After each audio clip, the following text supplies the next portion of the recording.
안녕하세요. 뻑뻑박사 겸 법무사 사무소 전문위원 김철중입니다. 여기는 대법원 앞인데, 대법원도 이제 저쪽에 16층까지 있는 그 건물 말고, 여기는 그 뭐 상고장에 관련된 상고 이유수라든지 뭐 여러 가지 중간에 내는 여러 가지가 있어요. 뭐 민사든 형사든, 뭐 형사 같으면 검사가 만약에 답변하면 또 재답변 한다든지, 민사 같은 경우는 상대방 쪽에서 뭐 본인이든 법무사든 변호사님이든 답변을 하면 그 재답변 한다든지, 뭐 아니면 상고 이웃을 낸다든지, 이런 내는 민원 접수처가 1층에 있어요. 건물은 보시면 요 밑으로 가면 안 돼요. 저 위로 올라가야 돼요. 어, 그래요. 정말 1심, 2심이 민사 같은 경우, 형사도 마찬가지지만 이제 사실심이라 가지고, 이게 1심, 2심에서 제대로 안 짚으면 3심에는 이제 법률심이라 가지고, 뭐 이렇게 재판이 뭐 영화에서 보는 것처럼 막, 요즘 1심, 2심도 그렇게 안 해야죠. 뭐 그 재판은 변론을 여는 게 아니고, 보통은 그 상고유서만큼 잘 써갖고는 받아주지도 않고, 이렇게 재판이 뒤집히는 경우가 많지가 않아요. 그래서 정말 제대로 1심하고 2심에서 단추를 제대로 끼워야 되는 거고요. 그 만약에 이제 설령 그 단추를 잘 못 끼웠어도 이제 3심에서 최선을 다해봐야 되는데, 사람이라는 것이 이제 대한민국은 이제 헌법에 보면 3심이 이제 보장이 되어 있고, 원래 이제 한스 켈젠의 법 단계설에 의하면 도이치시 프라이로 독일어로 그런 추처럼 저 근본 규범, 그리고 헌법 법률 명령 규칙 이렇게 내려가는데, 모든 법의 근거는 이제 헌법에서 보장되고, 이제 3심이라든지 입법권, 사법권, 뭐 이런 이렇게 상권 분립이라든지 이런 걸 자세히 뜯어보면 있고요. 또 우리가 재판받을 권리나 이런 것들이 여러 가지 거기서 파생되어 나옵니다. 그래서 30까지 만약에 냈으면 최선을 다해 봐야 되는 거고요. 이 형사든 민사든 상고할 수 있는 사유가 다 있어요. 뭐 보통 양형 부당은 안 받아주는데, 양형 부당이라도 그것이 이제 또 대법원 판례가 2010년 정도에 그 대법원 판례가 있는 게 있어요. 양형 부당도 아예 안 되는 게 아니고요.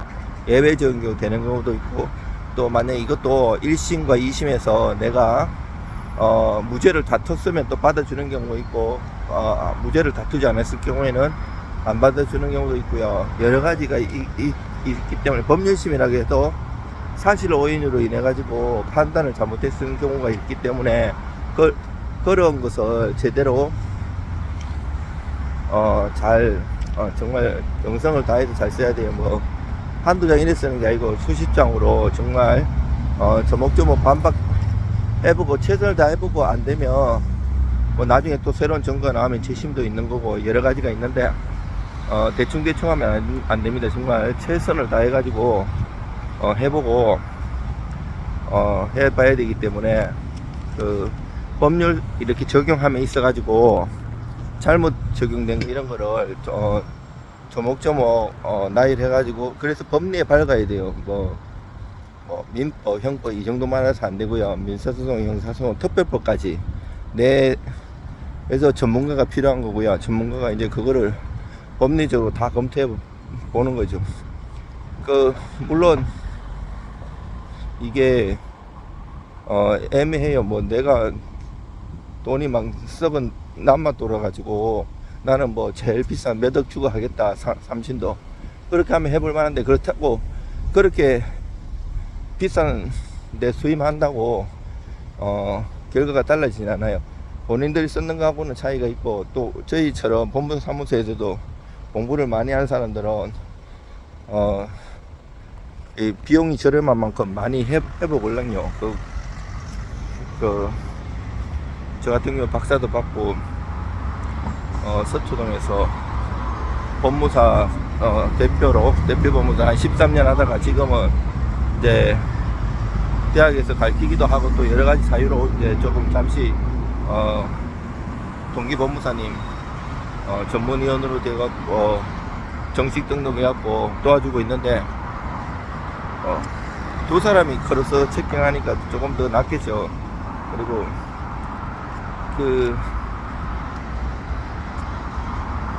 이제 개인이 내도 그렇고 이제 처음에 이제 상고장은 형사 같은 경우에는 내가 재판에서 2심 때 판사님 앞에 서가지고 이제 선고를 받걸랑요.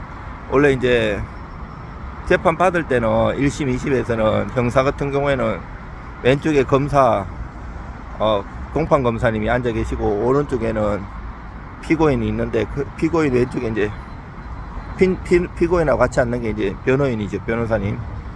그래가지고 이제 하지만 나중에 선고 때는 보통 변호사님이 안 가시고요.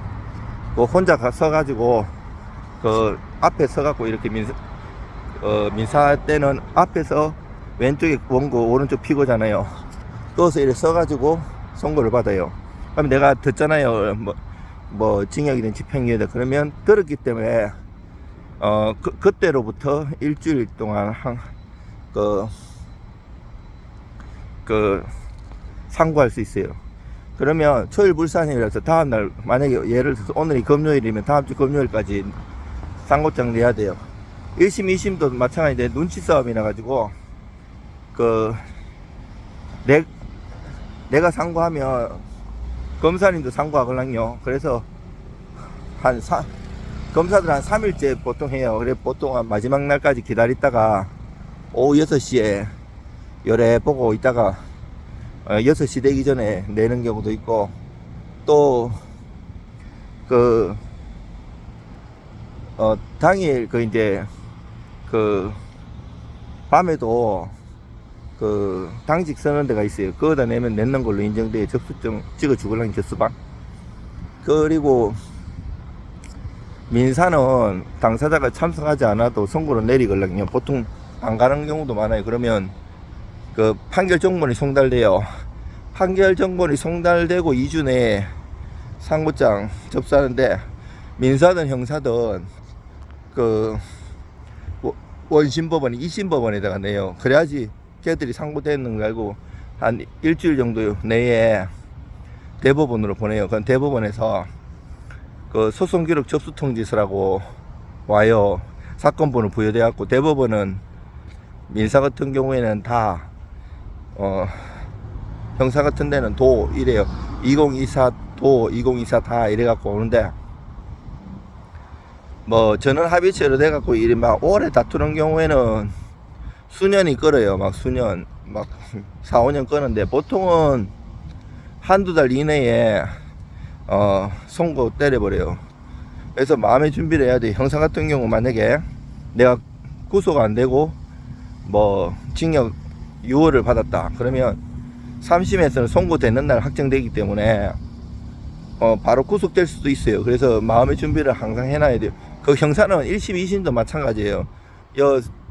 중앙지방법원에 아무데나 차 대놓고 주위에 하면 안 돼. 가족들한테 다 알리고 마음의 준비를 해야 돼. 법정 구속되는 경우도 있거든요. 이제 민사든 형사든 하면 소송 기록 접수 통지 받잖아요. 그러면 그때로부터 기산해서 20일 내에 이웃을 내야 돼요.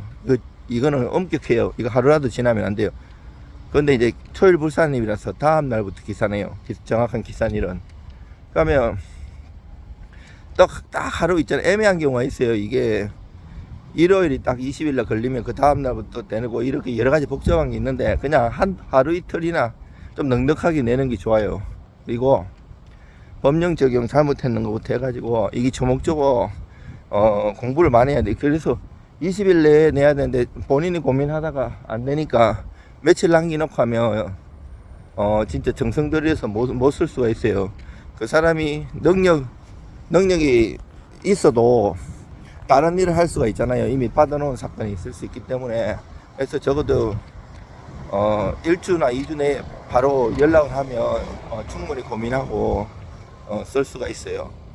뭐든지 정성이기 때문에 최선을 다해서 하늘을 감동시키고 대법관님을 감동시켜야 되는데, 그 대법관님이 사건을 다 하도 많으니까 몇 분 안 되시잖아요. 그걸 다 보는 게 아니고 그 밑에 또 재판연구관님, 판사님들 또 계세요. 그분들이 보고 정말